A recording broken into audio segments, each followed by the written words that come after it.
avez dû le remarquer, ce sont des manifestations qui ont été réprimées after, c'est-à-dire après les échaufferies.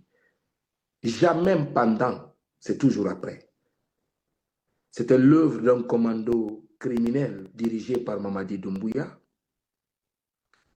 qui est allé jusqu'à exécuter des officiers de l'armée guinéenne. Je vais parler du commandant du camp de Kindia, Condé, paix à son âme, qui a été lâchement tué. Lui et son fils, ils ont été lâchement tués par les hommes de Mamadi Doumbouya, avec la même méthode du 5 septembre. D'accord. Allons au 5 septembre maintenant. Qu'est-ce qui s'est passé le 5 et comment ça s'est passé le 5 septembre? Voilà. Le déroulement de l'opération militaire, le 5 septembre 2021, à l'aube, une unité de forces spéciales a pris le contrôle du palais Sékou-Touréa.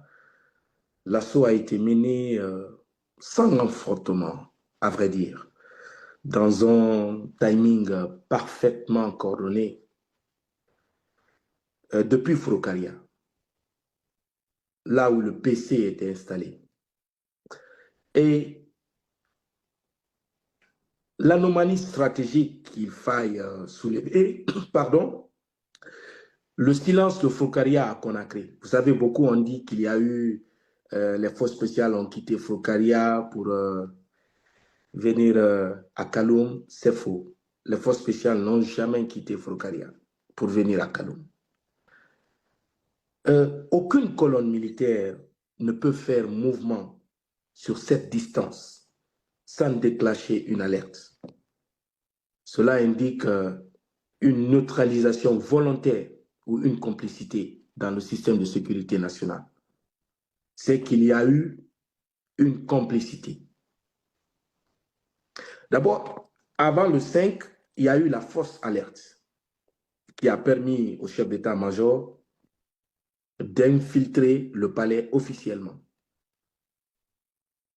Et puisque Alpha avait été amoureux de Mamadi, tout ce qui était lié aux forces spéciales, lui, il est bon, il est OK. Donc, les forces spéciales sont venues officiellement comme des gardes ce jour-là. Ils étaient déjà à l'intérieur. C'est qu'ils ont passé la nuit là-bas. Et ce n'est que à 4 heures du matin que le mouvement a commencé à l'intérieur. Donc c'est à 4 heures ils ont commencé maintenant. C'est-à-dire, c'est de l'intérieur en fait. C'est-à-dire quand tu prends la pyramide, ils n'ont pas quadrillé l'extérieur, il n'y a pas eu d'affrontement. Ils ont opéré à l'intérieur du palais. Et lorsque ils ont commencé à éliminer un à un, parce qu'ils avaient surpris les gardes qui pensaient que c'était leur ami, vous imaginez, vous dormez avec des gens et vous vous réveillez, ils ont l'arme braquée contre vous. Donc ces premiers mouvements de l'intérieur ont alerté le couloir présidentiel. Et là, le président ne savait pas pour l'instant qui avait attaqué le palais. Et lui-même, il prend son téléphone.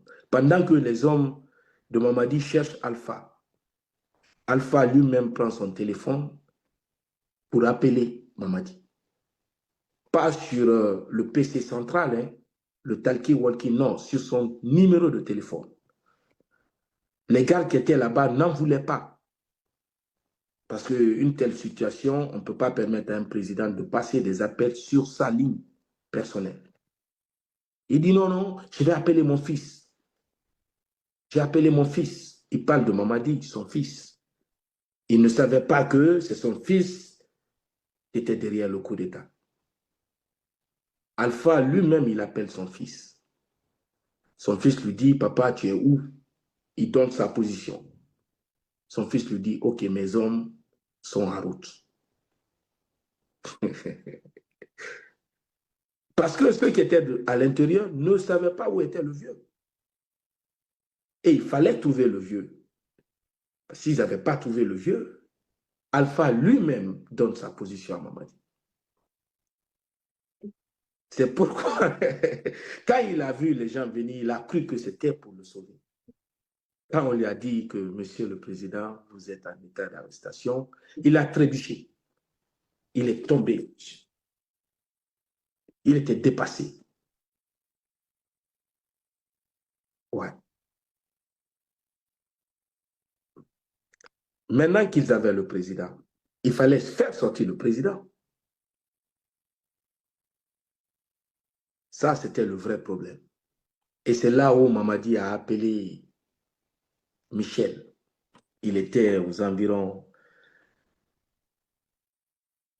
donc déjà 6 heures, aux environs de 6 heures, c'est l'arrestation du président Alpha Condé.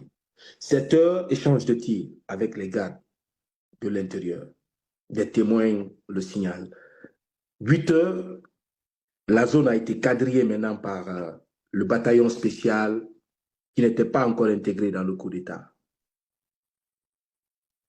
L'armée régulière, disons.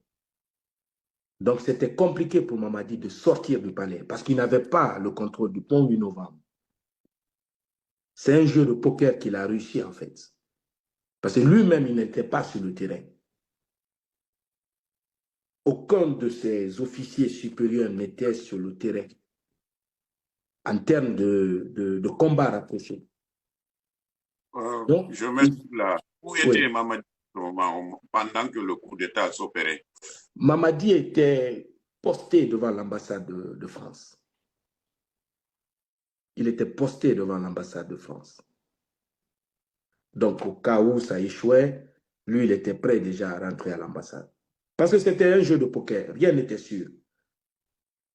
Et je vous dis, imaginez-vous, de 4 heures à 6 heures, ils n'avaient pas encore le président.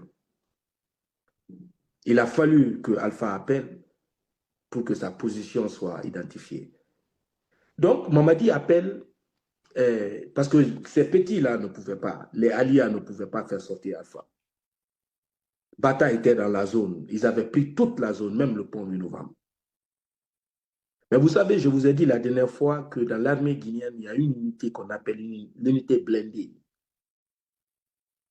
C'est une unité qui est répartie 80% vers les PV, un peu 15% sous l'aile de Toumba, bon, qui a perdu beaucoup d'hommes après l'agression contre Dadis. Heureusement, beaucoup sont décédés. Mais la Guinée a un commando blindé qui n'est pas invincible par la foudre de feu. Mamadi a donc contacté Michel. Michel, qui est un parent, bon, un jeune frère, un frère à Verny, d'où l'intervention de Verny Pivi, qui n'avait pas toute la situation. Tout ce qu'on lui a dit, il fallait sortir le président du palais à un coup d'État. En contrepartie, on vous donne ça. Donc, les Vernis ont pris l'autoroute, comme ce qu'ils ont fait le 4 novembre dernier. Ils ont déstabilisé les gars qui étaient au palais, au pont 8 novembre. Ils sont rentrés et ils ont exfiltré le président.